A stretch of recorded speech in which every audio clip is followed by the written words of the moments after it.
Today we have the much anticipated episode on burnout. She's the first person I ever inboxed to come on the show. Very excited. Her name is Angie Nennie.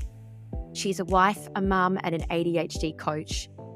She's got a past life in musical theatre, fashion PR, mental health case management. She was diagnosed in October 2020, which was a surprise to absolutely no one around her, which I love. Angie says she loves supporting ADHDers to understand their brain wiring, appreciate their gifts, and create the life they love. She believes that ADHDers are uniquely wired to change the world. Wow, what an introduction. So welcome to you, Angie. Hi, I'm so excited to be here. So as discussed, Angie was the first person I ever inboxed to come on the show because I just loved her social media on ADHD. I was wondering, Angie, as a first starter, I'd really love you to give a brief description on what you think burnout and overwhelm is in ADHD mums. Sure. So ultimately, burnout doesn't happen in a vacuum. It's usually the culmination of chronic stress that's been going on for a long time. And so it's not something that creeps up on you overnight. Essentially, your nervous system is depleted. And so your brain is not wired for your happiness. Your brain is wired for your survival. And so basically, it's conserving your energy for your survival. You'll be experiencing things like fatigue, extreme fatigue. You'll potentially be struggling with really basic self-care activities. Likely that you'll be struggling to keep your home running and functioning. I love that, Angie. And, I think you've really answered my next question there, where a lot of mums and a lot of people I see will say, all the mums tired, everyone's tired. And I think, that last part about how it affects your life is really key with the difference between ADHD burnout and just general mum life. Would you agree with that, or do you have anything to add? Oh, yeah, absolutely. I mean, mum life is extremely overwhelming. And so it makes sense that you end up, if you're working or studying, you're also parenting, running the household, makes sense that you would be under chronic stress. And so, yeah, then the likely outcome is that if you don't take care of yourself, you probably will find yourself burnt out and struggling with that fatigue and with that spaciness, numbness, just going through the motions. And we don't have any options to check out at this point, do we? Because we've got 1, 2, 3 small people that are relying on us for everything. So there is absolutely no Mm. place to rest, I would imagine as well. It can be really hard to find those times. I wouldn't say that it's impossible, but it definitely takes some dedication and real intention to find that time to take care of yourself. You know what I'd love to do in this podcast? I haven't found anybody yet. So if there's anyone out here listening that knows anybody, let me know. It's become very clear to me that I have basically no neurotypical friends.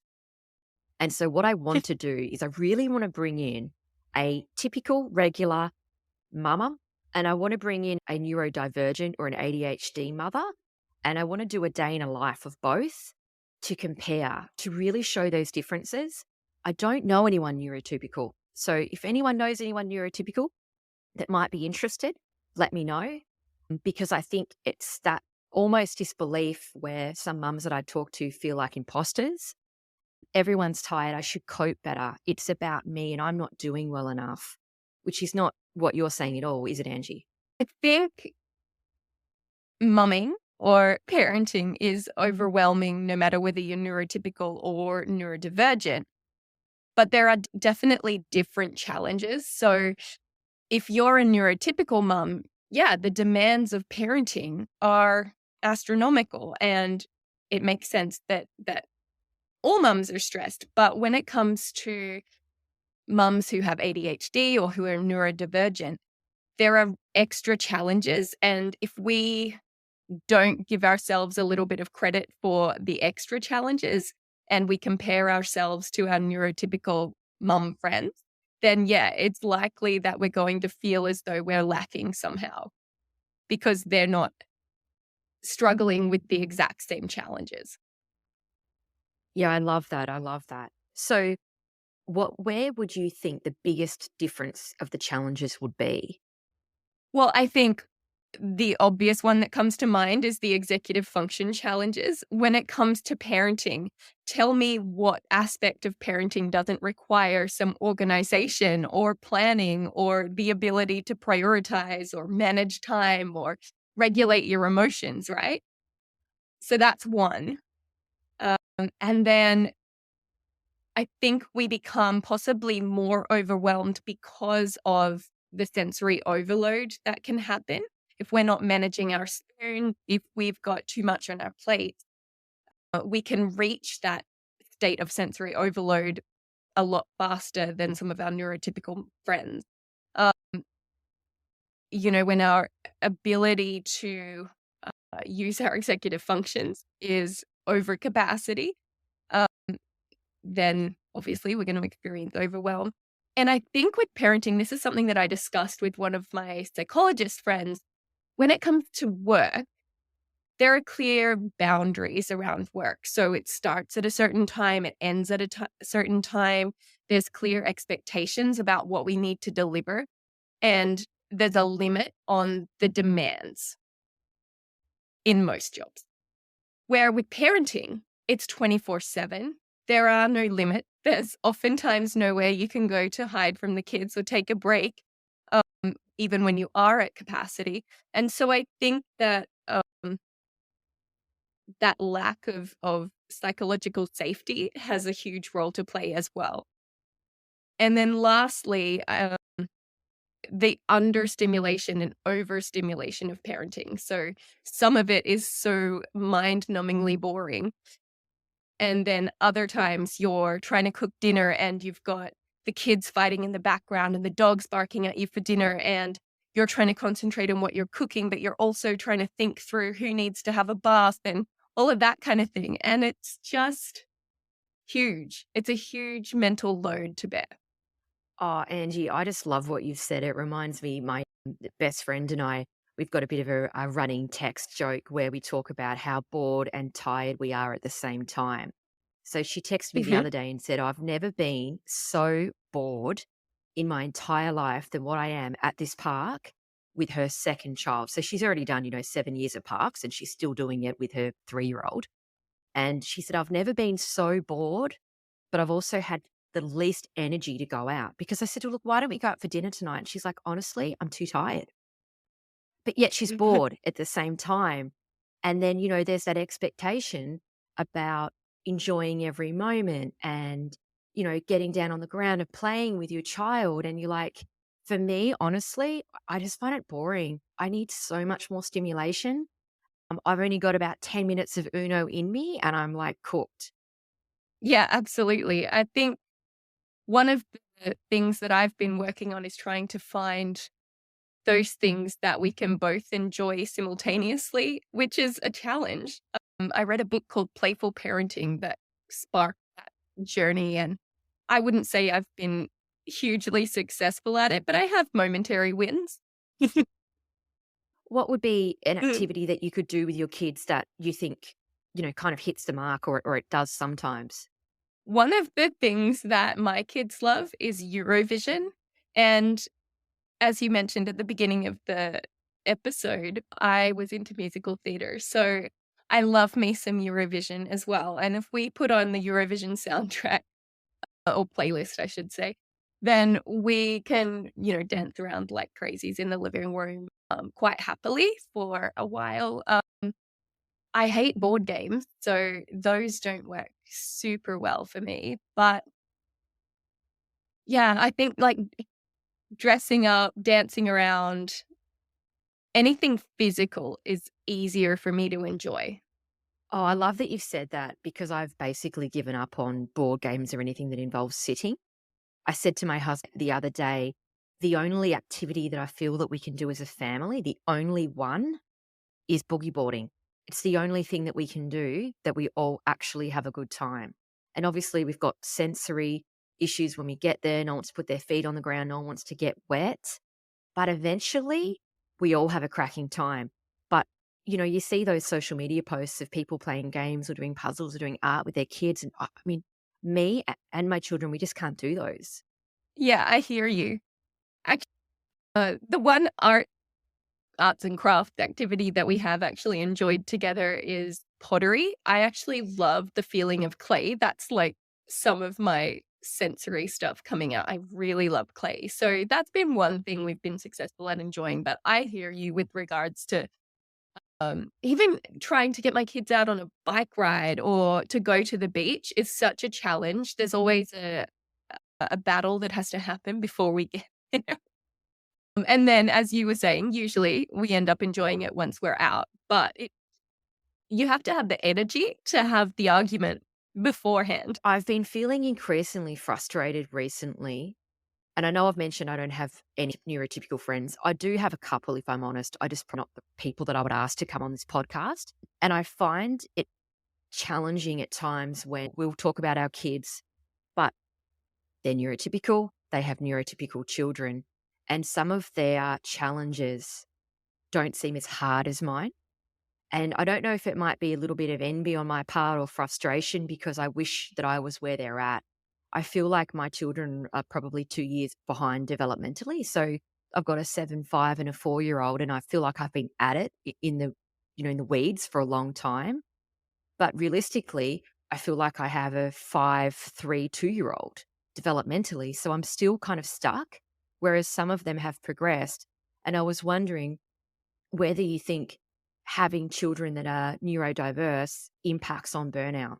I think for sure when your mind is chaos and your children's minds are chaos, it makes sense. And what you mentioned before about your kids being developmentally behind where some of their peers might be, that's 100% accurate. Um, Statistically, ADHD brains mature 30%, like at a 30% delay until about the age of 25. And so I try to explain to a lot of the parents that come to see me when they're getting excited about their children turning 18 and moving out, I show them this table that I have that shows by age 18, the typical ADHD brain is about 12 and a half. So that's really scary when you consider that these kids are moving out on their own at 18. Yeah, I hear you. And I think you've hit the nail on the head because I'm probably referring to some of my friends who will make reference to things are getting a little bit easier for them. And of course, I'm happy for them. But at the same time, you feel like I thought I'd be there. For example, I don't have everybody toilet trained yet. Now, I thought my 4-year-old would be toilet trained. And that might have been an expectation that was incorrect. But I've been toilet training him for about 18 months. And you get to the point where you're like, I have actually had someone in nappies or not in undies and cleaning up everything, nearly 8 years now. You're exhausted by it. Yeah, that's really hard. And then to know that your child's brain's not going to be fully developed until the age of 25, that obviously has a huge impact on your life. And you will start to see your friends having all of their kids, they'll become empty nesters, possibly well before you will. Um, and that is a very real struggle, I think, for a lot of ADHD mums. We see in the media about ADHD mums and mothers that are getting their children diagnosed, getting diagnosed themselves, or maybe hitting burnout and stress so quickly once they have a family and they can't keep up. I was wondering if you had any perspective on the big surge of diagnosis in mothers today. Yeah, well, I think it comes down to a few different factors. The main one being, and this is purely my opinion, that there is so much more awareness around ADHD. And I'm sure this is probably something that you've already discussed, but the surge in awareness is what, in my opinion, led to the surge in diagnoses. And part of that has been, there's been so many parents go to have their child assessed for ADHD and then recognize themselves as they're answering questions regarding their child. They're saying, well, hang on, I'm fine, right? And then realizing, well, they are fine, but they did also struggle with those same symptoms. And so then they're getting diagnosed. I have a perspective that I talk about in one of my other episodes that I feel like when you're just a woman, a single woman, if you're in a relationship or not without kids, I feel like you absolutely are able to do self-care, right? You can do self-care all day long if you want. All day Saturday, you can do Yep. self-care. So you can go out, you can Hmm. work full time, and you know that you can sleep in on a Saturday and have a coffee and watch TV and chill out. You can have a quiet weekend if you want. You can go out if you want. The world's your oyster. However, obviously, as soon as you have a child, and you may not be aware either. And I honestly think I was completely unaware of what having a child would be like. I'd never held a baby before.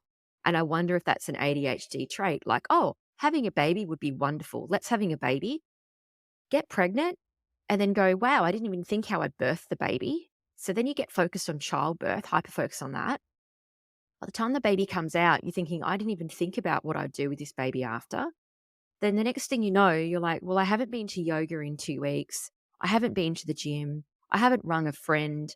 All I've done is sit in this house and breastfeed this crying child by myself. And then I think that ADHD symptoms can really start impacting at that point because all of your survival mechanisms are just unavailable to you. Hmm. Yeah, and I think that is that it touches on that sense of psychological safety that I was talking about earlier. But then you're absolutely right in that whenever we can't spend the time taking care of ourselves, especially if you're, say, a single mom and you don't have a huge support network, then those opportunities for self-care really dry up. And I think you're absolutely right that whenever we're not taking care of ourselves, our stress is increasing. There's no outlet for it. There's no nurturance. And so, of course, that leads to that chronic stress, which then can easily lead to burnout. Absolutely. And then sometimes ADHD mums get quite bored on maternity leave, and that comes back to that you're the most bored, tired person you've ever known, where you have no energy, but you're Hmm. completely bored. Bored and tired. I absolutely love my kids. That's without question. I just find it so taxing um, because so much of it is boring. So much of it does drain my energy. If you talk about managing spoons, my spoons are spent on things that are really mundane. So cleaning the house, cooking, breaking up arguments or refereeing arguments, um, asking my kids to, clean up their things and then having to negotiate with them. And those things all drain my energy. So that come the weekend, I don't even want to go out because I'm too tired and I need to conserve my spoons or try to gain some back. So, can you explain a little bit more about the spoon analogy, just in case anyone's listening doesn't know?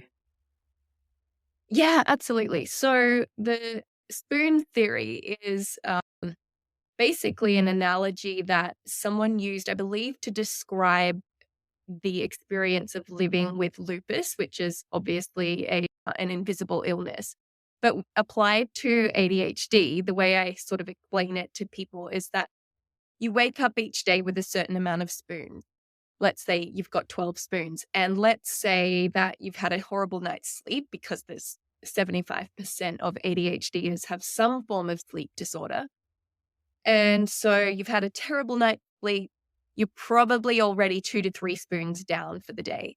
And then you have to use all of your executive functions that morning to get the kids' lunches packed, get the kids ready for school, daycare. You need to organize yourself, dress, and do all of the personal care tasks. Most of these things are mundane. And with the ADHD brain being interest based, they're all taking spoons. Some of the things we enjoy doing, some of the things we're interested in might even generate more spoons. But all of those mundane tasks that we have no interest in all take spoons. And so let's say by the time that you've got yourself and the kids out the door, you're down to 5 or 6 spoons and you've still got a whole day of work ahead of you.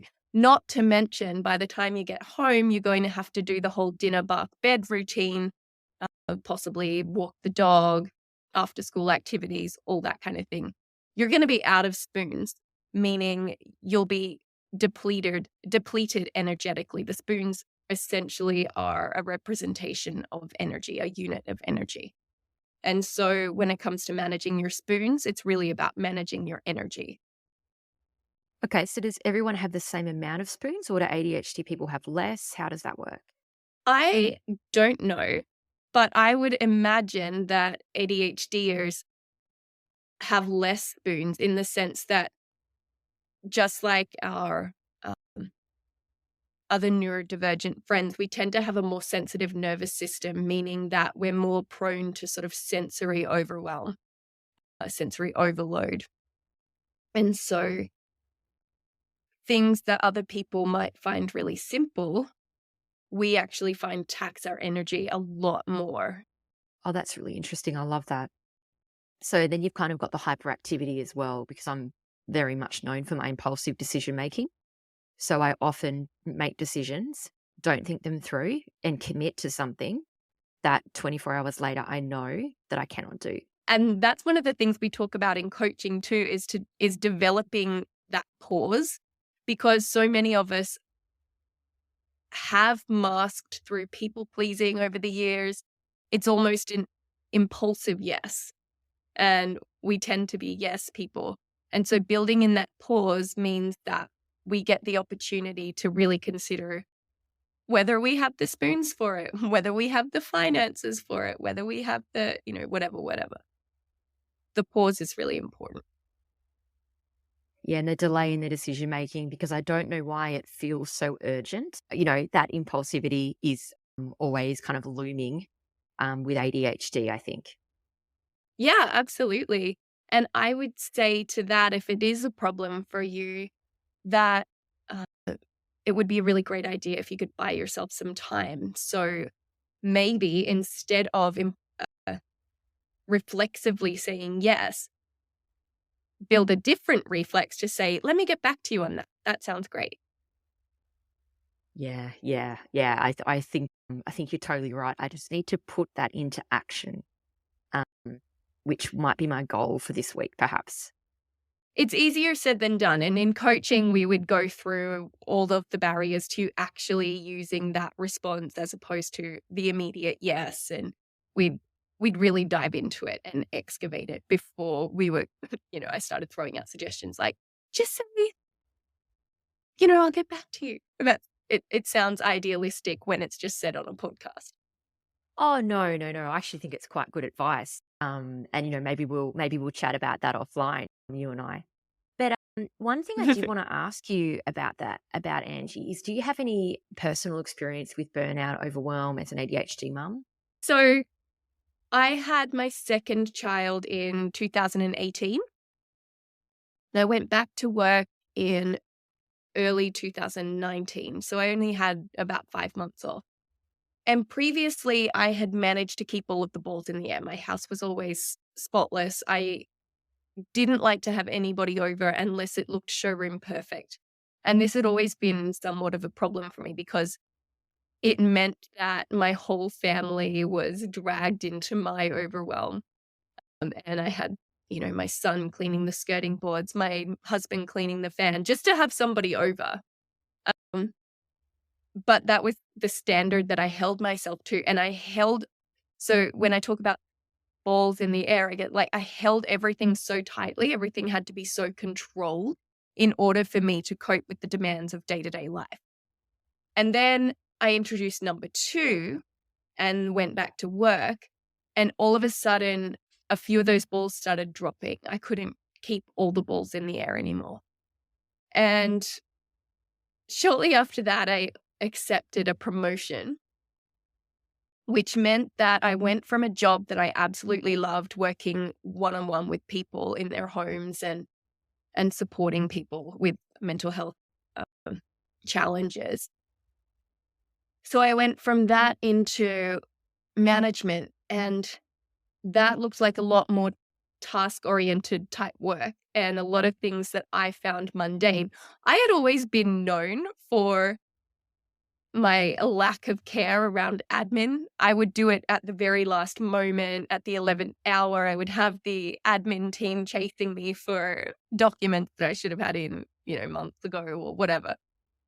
So I should have known, but I didn't have my diagnosis yet. The diagnosis, I got the promotion in June and the diagnosis in October. And I realized soon after that I had shot myself in the foot taking that promotion because, again, the ADHD brain being interest-based, I was now doing a job that was pretty disinterested. I was pretty disinterested in. And it came with a whole lot more stress and high stakes as well. And I didn't get that one-on-one interaction with the client anymore either. And so I really struggled then. I was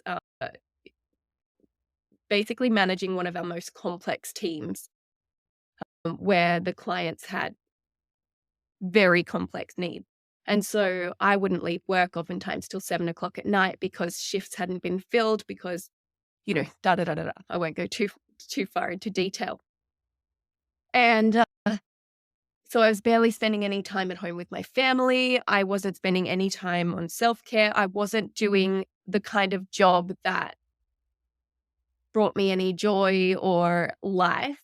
And so I was just operating at that high level of stress. And the thing is, we're not designed to operate at that high level of stress. So if you're living life in that fight or flight, like that the activated state, then just know that you were never supposed to sustain that for the long term. That is a survival instinct, a survival mechanism that allows us to fight or to run from a threat.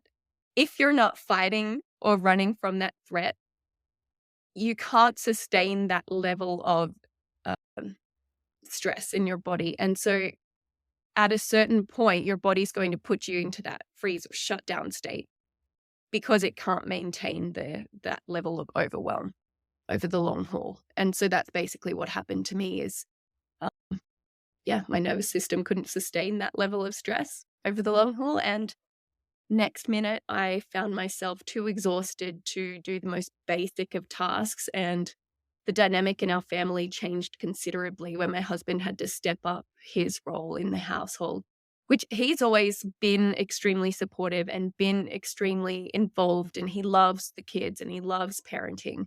So I'm really grateful to have him in my life. And I know that that's not everybody's position, but he really had to step up and take over where I had previously kind of held the reins. Wow. Well, full respect to him to stepping up where needed because you're right. Not everyone has that, do they? Single mums or people without family close by. I'm sure there's a lot of people listening that, may be in that position and feel completely alone. And that's really hard as well. So did you end up quitting the job? What happened? Yeah. So I ended up actually requesting to go back to my previous job. And that was fine. I went back, but I was still struggling with burnout and still struggling with a huge lack of energy. And I've always been known for my energy. I've always been known for being bubbly and enthusiastic. And people kept asking me, Angie, you all right? And I just knew that my time there had sort of come to an end. I wasn't going to be able to heal from burnout if I didn't move forward. And in the meantime, I had found out about ADHD coaching. That had piqued my interest. I'd done lots of research into what that would look like as a career and what it meant in terms of study and all that kind of thing. So in my performance review where I was crafting my plan, I was very open and I worked at my last job for 8 years. And so I was really open with my manager and I was like, look, this plan for the next year is actually my exit plan. And they were really supportive of that. And so over time, I ended up sort of dropping back to part-time and more part-time as I moved more into the ADHD coaching till I took the leap last October fully. Would you say there's any preventative things to stop burnout? Like, for example, you were talking to me before about impulsively agreeing to things. I would imagine that could be something that you could look at. Is there anything else that would reduce the likelihood of burnout occurring?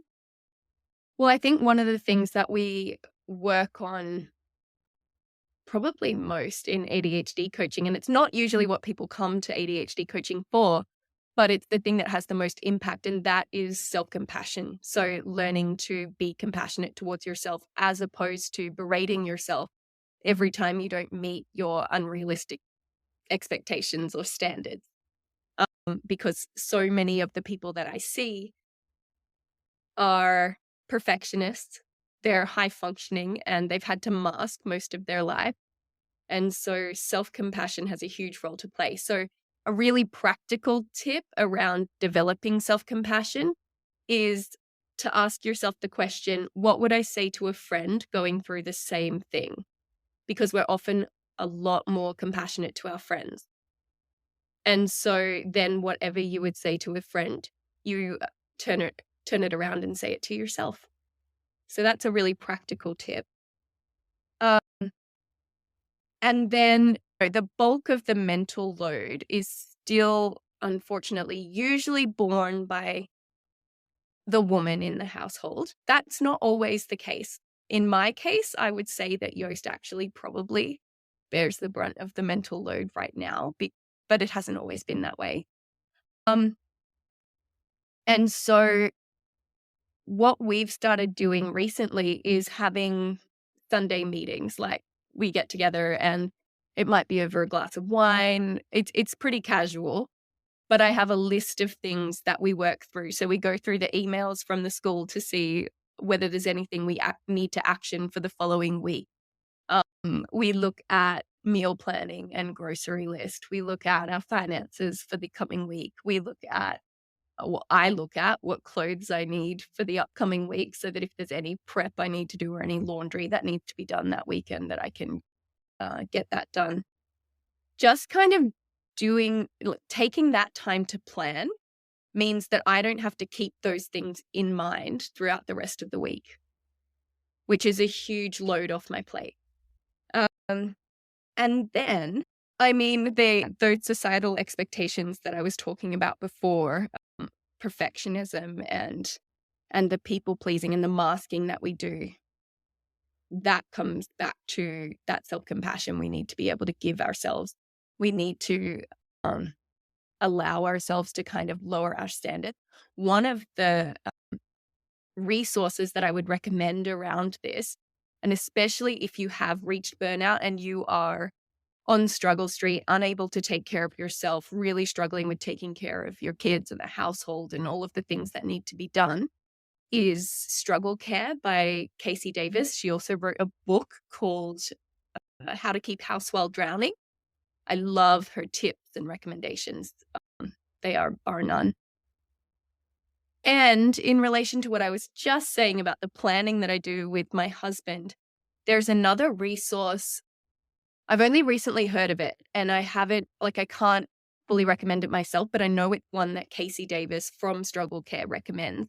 And that is the Fair Play method, where that method basically looks at redistributing the mental load of the household and the workload within the household, which I'm sure would be very helpful for many of the people listening. What else have I got? Oh, and one of the things that I often work through with my clients in a coaching session is to develop a nervous system regulation menu. So that's basically learning to tune into what state your nervous system is in, whether it's in that fight or flight state, whether it's in the shutdown state, or whether it's in that combined state of freeze, which often looks like procrastination. So if you consider your fight or flight state the accelerator and your shutdown state the brake, the freeze state is basically where you've got both accelerator and brake applied in equal measure. So you're spinning your wheels.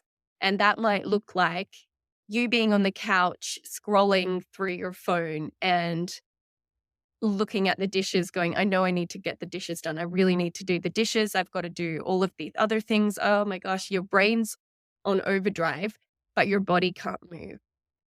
And so what we do with the nervous system regulation menu is like, once you can recognize which state you're in, we can put together a list of tools and strategies that you can use when you're in either of those states. But if you do find yourself in burnout, add things to your list or to your menu that answer the question, what would bring a gentle return of energy? And those are some of those are some of the tips that I would recommend. That's a lot. Wow, Angie, I just had my pen out writing a lot of those down. They were Yeah. just brilliant. They were just brilliant. Thank you so much. Oh my God, wow. One thing that I did want to just kind of highlight was I did pick up in some of your tips, which I just loved, that there's that element of asking for help and kind of demasking that happens there too, because you have to come out with that, things aren't great. You might not even be showing your husband about how you're feeling. You might be just keeping going, keeping going. And there's that element of asking for help and saying, I think need things to be different that I think can also be really hard. Yeah, absolutely. I mean, we're biologically wired for connection. So when we are resentful of our spouse or we're not able to talk about our needs freely or openly, then there's a real cost to that. Um, we need each other. We need the village, and so as much as possible, reach out and ask for help. And if that's not available to you in your home, then look at the options that exist outside your home.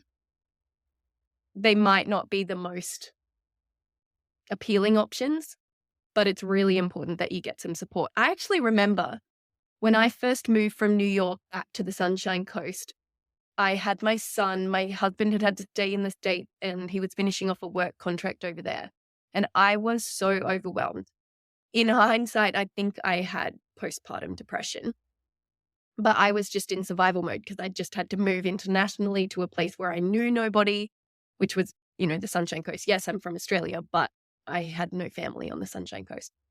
And so I was just so depleted and so overwhelmed. And I sat in a psychologist's office and I was thinking, I would pay you this money just for you to take my child so that I can go to a cafe and just sit there and look at the waves and not have to have any responsibility.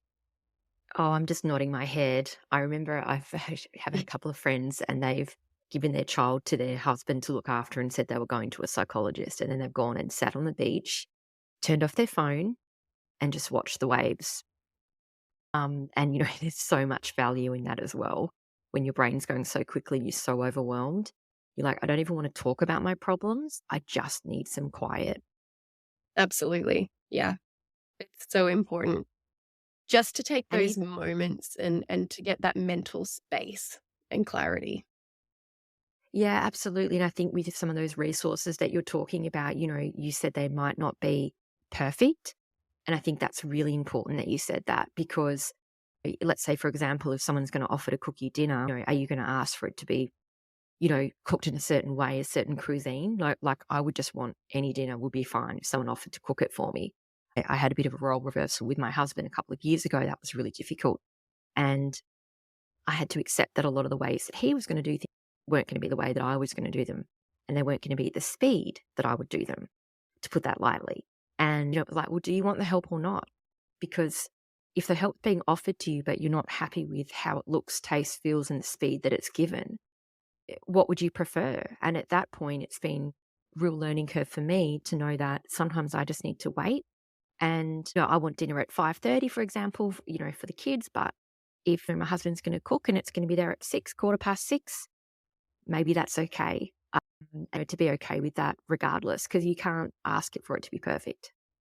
Well, and what is perfect? Then we go back to the whole discussion about perfectionism. Yeah, and look, I'm a shocking perfectionist. I'm an ADHD with some serious perfectionism issues. So, there's the definition of insanity right there, really, isn't it? Yeah, yeah. We really shoot ourselves in the foot. And the other thing about perfectionism is that it's actually considered a fight response. So anything that moves us towards a threat is considered a fight response, where anything that moves us away from the threat is considered a flight response.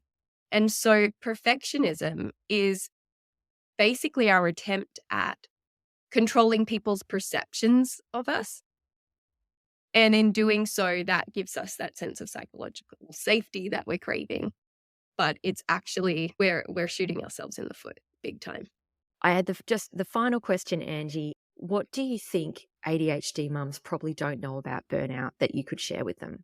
Our brains aren't wired for happiness. They're wired for our survival. And so when we go into that shutdown state or that burnout state, that's our brain's attempt at keeping us alive because it is perceiving whatever is happening as a threat to our life. And so that's something worth paying attention to.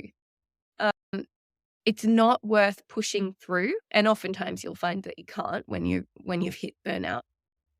But we live in a society that values productivity over the person.